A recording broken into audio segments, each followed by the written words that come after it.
এজন ছাত্ৰ নেতাৰ বাবে দেশ এৰি পলাবলৈ বাধ্য হ'ল শেখ হাছিনা। এজন ছাত্ৰ নেতাৰ বাবে বাংলাদেশত ভংগ হ'ল শেখ হাছিনা চৰকাৰ। সৰকাৰেৰ হুকুম মানতে আপনাৰা আৰ বাধ্য নয়। বাংলাদেশত চূৰ্ণ বিচূৰ্ণ হৈ পৰিল শেখ হাছিনা চৰকাৰ। এজন ছাত্ৰ নেতাৰ আহ্বানতেই ৰাজপথ কঁপাই তুলিলে লাখ লাখ লোকে। এজন ছাত্ৰ নেতাৰ গৰ্জনত অগ্নিগৰ্ভা হৈ পৰিল বাংলাদেশ। আমৰা আপনাদেৰকে আমাদেৰ মিছিলে আসাৰ আহ্বান জানাচ্ছি। সমগ্ৰ বিশ্বতে চৰ্চিত ছাত্ৰ নেতা নাহিদ ইছলাম। পিছে হু ইজ নাহিদ ইছলাম? বাংলাদেশত সফল হ'ল ছাত্ৰ সমাজৰ আন্দোলন।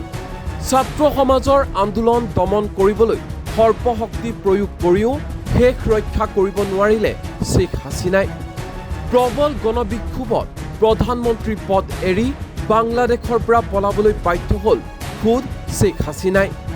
যিগৰাকী শেখ হাছিনাই যোৱা 15 বছৰ ধৰি শাসন কৰি আছিল বাংলাদেশত, সেইগৰাকী শেখ হাছিনাক ক্ষমতাচ্যুত কৰি সকলো অহংকাৰ চূৰ্ণ বিচূৰ্ণ কৰি পেলোৱা হ'ল। পিছে শেখ হাছিনা চৰকাৰৰ পতনৰ আঁৰত আছে এজন 32 বছৰীয়া যুৱক। এইজনে হৈছে সেই যুৱকজন, নাম নাহিদ ইছলাম। বিশ্বজুৰি চৰ্চাত বাংলাদেশৰ ঢাকা বিশ্ববিদ্যালয়ৰ ছচিয়লজি ডিপাৰ্টমেণ্টৰ ছাত্ৰ নাহিদ ইছলাম। সৰকাৰেৰ হুকুম মানতে আপনাৰা আৰ বাধ্য নয়। এজন মানৱ অধিকাৰ কৰ্মী হিচাপে পৰিচিত নাহিদ ইছলাম। নাহিদ ইছলামৰ নেতৃত্বতেই বাংলাদেশত আৰম্ভ হৈছিল ছাত্ৰ আন্দোলন। সমগ্ৰ বাংলাদেশতেই গা কৰি উঠিছিল ছাত্ৰ আন্দোলনে। নাহিদ ইছলামৰ নেতৃত্বত সংৰক্ষণ বিৰোধী প্ৰতিবাদত উত্তাল হৈ পৰিছিল সমগ্ৰ বাংলাদেশ। জনগণ যদি সরকারকে প্রত্যাখ্যান করে, সরকার যদি জনগণের বিপক্ষে দাঁড়ায়, সেই সরকারের হুকুম মানতে আপনারা আর বাধ্য নয়। কোন সরকারকে সমর্থন না দিয়ে ছাত্র নাগরিকের পাশে দাঁড়ান। আমরা আপনাদেরকে আমাদের মিছিলে আসার আহ্বান জানাচ্ছি। আমরা হুকুমে আসামি, তার বিচার চাই।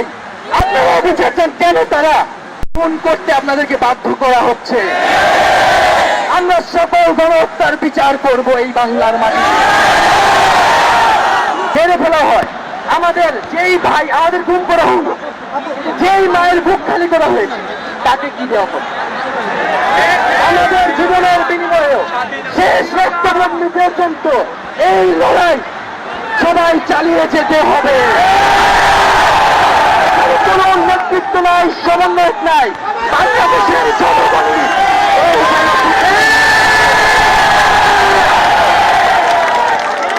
আমরা কিন্তু 71-এর অসহযোগ ঘোষণা করেছি।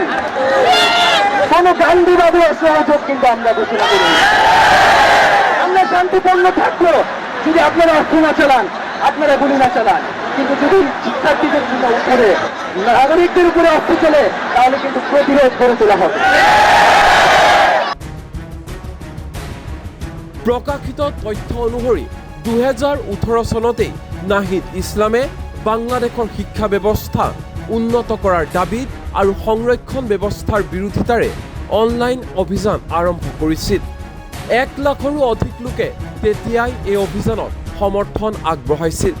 ইয়াৰ পিছত 2020 চনত তেওঁ চৰকাৰৰ অৰ্থনৈতিক নীতিৰ বিৰুদ্ধে এটা ভিডিঅ' মুকলি কৰিছিল আৰু সমগ্ৰ দেশতে ভাইৰেল হৈ পৰিছিল সেই বিশেষ ভিডিঅ'টি।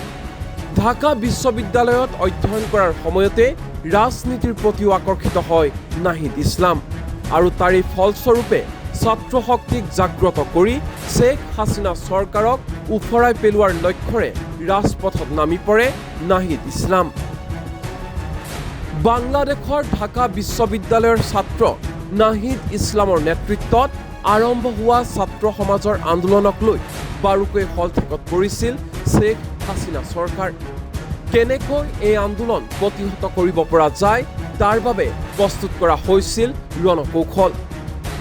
2024 চনৰ 19 জুলাইৰ মাজনিশা চাবু জবাগৰ পৰা কমেও 25জন লোকে নাহিদ ইছলামক অপহৰণ কৰিছিল।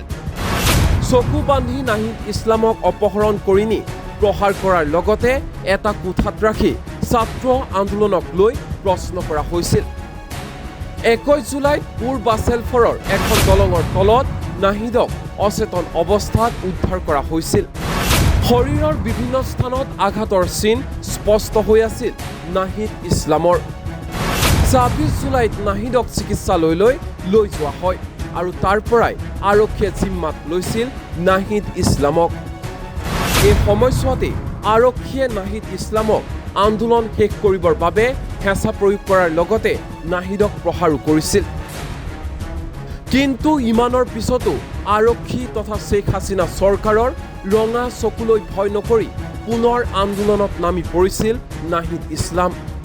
অৱশেষত এই আন্দোলন ইমানেই ভয়ংকৰ হৈ উঠে যে আন্দোলনৰ সন্মুখত টিকি থাকিব নোৱাৰি প্ৰধানমন্ত্ৰী পদৰ পৰাই পদত্যাগ কৰি দেশ এৰি যাবলৈ, দেশ এৰি পলাবলৈ বাধ্য হ'ল বাংলাদেশৰ প্ৰভাৱশালী মহিলা শ্বেখ হাছিনা।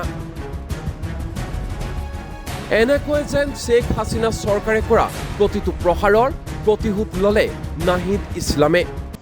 সম্মানিত দেশবাসী ও মুক্তিকামী ছাত্র জনতা, শহীদের রক্তের বিনিময়ে ছাত্র নাগরিকের অভ্যুত্থানের মাধ্যমে আমরা যেই ফ্যাসিস্ট হাসিনার পতন ঘটিয়েছি এবং একটি নতুন বাংলাদেশের আকাঙ্ক্ষা করছি, তাকে নস্যাৎ করতে বিভিন্ন শক্তি ইতিমধ্যে তৎপর হয়েছে এবং নানা ধরনের ষড়যন্ত্র এবং পরিকল্পনা করা হচ্ছে।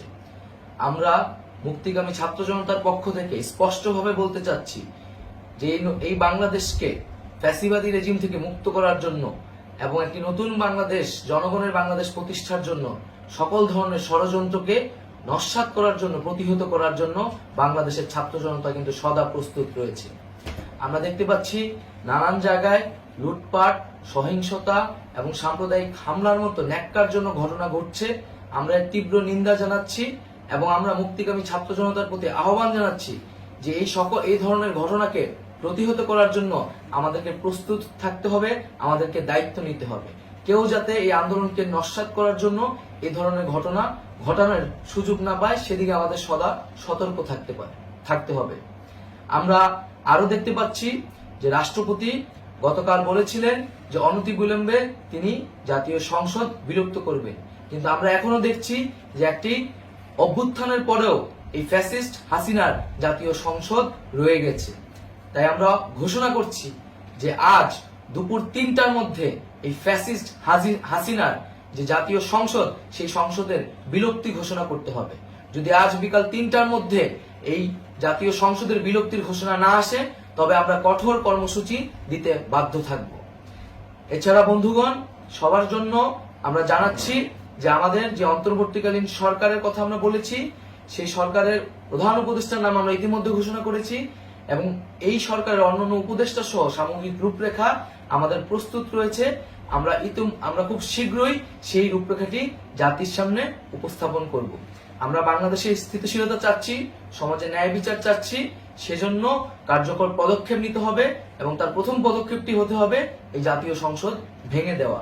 এবং সবার প্রতি আহ্বান থাকবে, আপনারা শান্তিপূর্ণভাবে অবস্থান রাখুন, শান্তিপূৰ্ণভাৱে এবং অহিংসভাৱে এবং সকল পৰিকল্পনাকে, ষড়যন্ত্ৰকে নস্যাৎ কৰাৰ জন্য সদা সতৰ্ক থাকুন।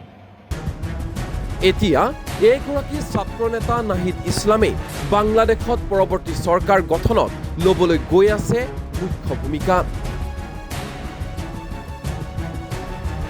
নিউজ ডেস্ক, এনি টক্স।